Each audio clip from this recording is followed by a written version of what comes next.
Hello, class. It's Patrick. I'm going to provide you with a quick review on the chapters for this week. This week, we're talking about different views uh, on macroeconomics. So, we will do some note taking as we go along here. So, there's various views um, of macroeconomics, and basically, we're going to divide these up into two main camps. The first camp that we're going to discuss is often referred to as classical or neoclassical economics. Okay? And eventually, we'll get to the point where we'll talk about Keynesians. But for now, let's just start with classical economics in this first video. And let's begin with a discussion on Jean Baptiste Say, who lived in the late 1700s.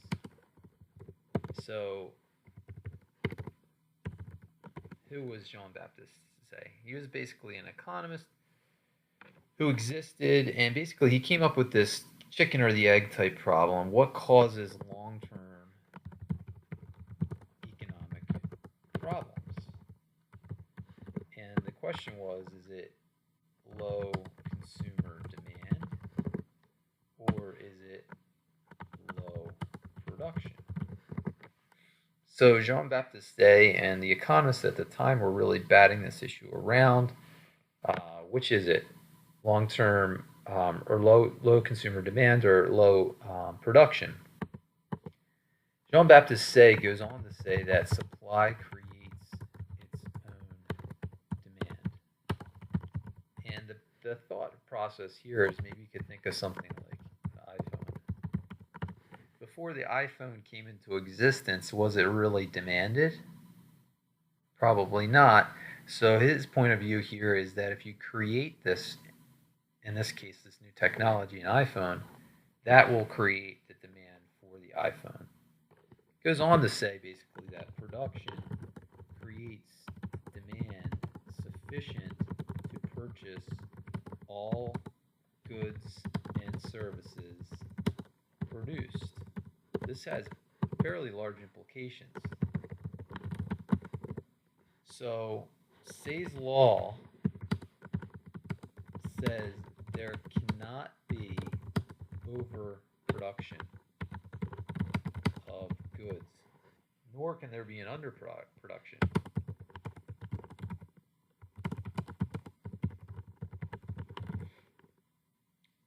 Neither of the above are saying that production can't change. It's saying supply and demand should meet.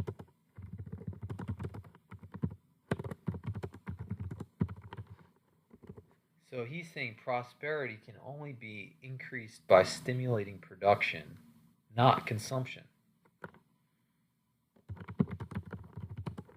So focus on production, not consumption.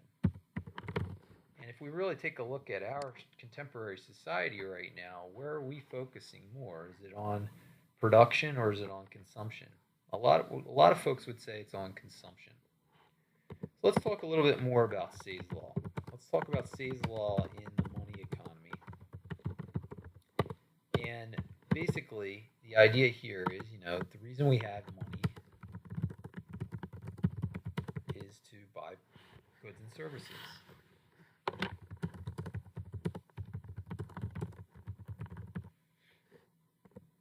And Say's law goes on to show that if we have a drop in consumption, the thought is that eventually savings will increase because people will be scared. Let's say we have a drop in consumption here due to maybe a recession. Savings rates generally increase in response if they're allowed, and economic forces are at work, again, if they're allowed,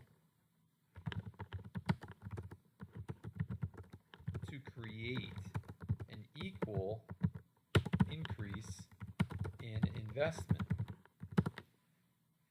So again, this is saying decline in C will lead to an increase, which will be increase in savings, which will be equal to the increase in investment. Think of it this way. Let me grab myself a pen here and see if I can show this in a little bit of a better way over here.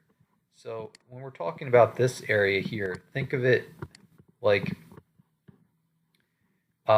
when you go to the bank for really two purposes. So if you go to the bank, you're going for two purposes. You're either going to save your money, so you could save. What else would you go to the bank for? Potentially a loan, right? Sorry about the terrible handwriting here. So there's two purposes you may go to the bank for: is a savings or a loan. If there's a decline in consumptions, the point here is that savings will increase. And the thought is if left equal, this will lead to an increase that's equal in loans or investments, if you want to take it that way. So whether that's true or not is really remains to be seen, but that's the general point of Say's law. So classical's view on credit markets. Let's talk a little bit about that. Let's go back and grab a pencil here. Actually, you know what? Let me try this. So let's do a supply and demand curve. Here you have your demand curve. Here's your supply, P, and your Q. In this case, when we're talking about credit markets, which we're going to discuss right here, so this is going to actually be credit markets, it actually won't be a P and a Q. It will be a interest rate, and dollars saved or invested would be down here. So this is dollars saved or invested down here. So classical economists believe that interest rates are or should be flexible and adjust. So if savings increases, that would shift the supply curve to the right over here, maybe this S2, which would lower the interest rate. You went from here to here. As you can see, that's a decline in the interest rate, which would lower the interest rate and increase investment. You were here, and now you're over here. Basically, this says if one has money, it's irrational to hoard it. They will save it, and it will be invested and funneled back into the economy. But this makes a bunch of assumptions, one of which the government doesn't interfere. So can we actively really test Say's law? I would say the answer to that is no. We really can't test Say's law in our contemporary society because, quite frankly, the government's always involved in various initiatives. So Say's law and the classical economists believe in a flexibility in not only interest rates but also wages and prices. Many believe that the central bank's role, put that here as well, central bank's role is to limit inflation. You know, Austrian economists often get lumped in here as well, and Austrian economists they do differ a little bit in that they believe the Federal Reserve causes booms and busts through interest rate changes. They probably would be a little bit more on the classical side of the equation, but I don't think that they would be considered completely on the classical side. They might be their own entity. So when we get into Hayek, which I'm going to recommend a video for you all to watch, and I'll post it in our Moodle site. I'm going to recommend you watch that video on Keynes and Hayek, and I'd like you to provide me with an email comment on what you thought of the video. So please do that at your leisure. Our next video will talk more about In fact, let's continue on. Bear with me for just a moment as I expand this out. There is a little bit of additional work for this classical chapter.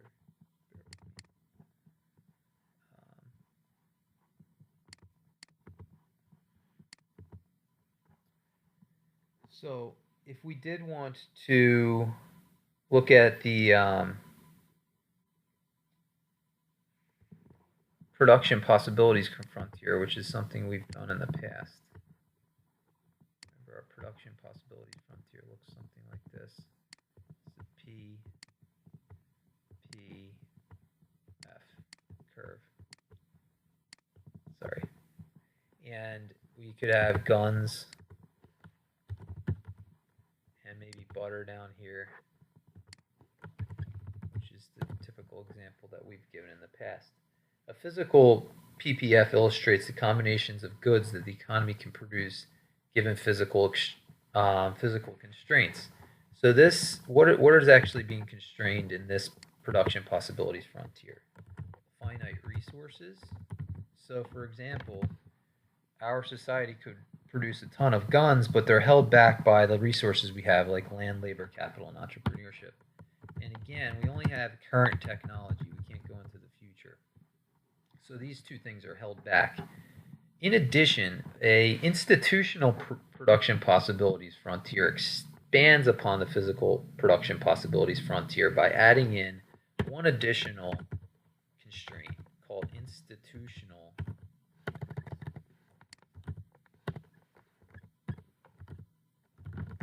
constraint.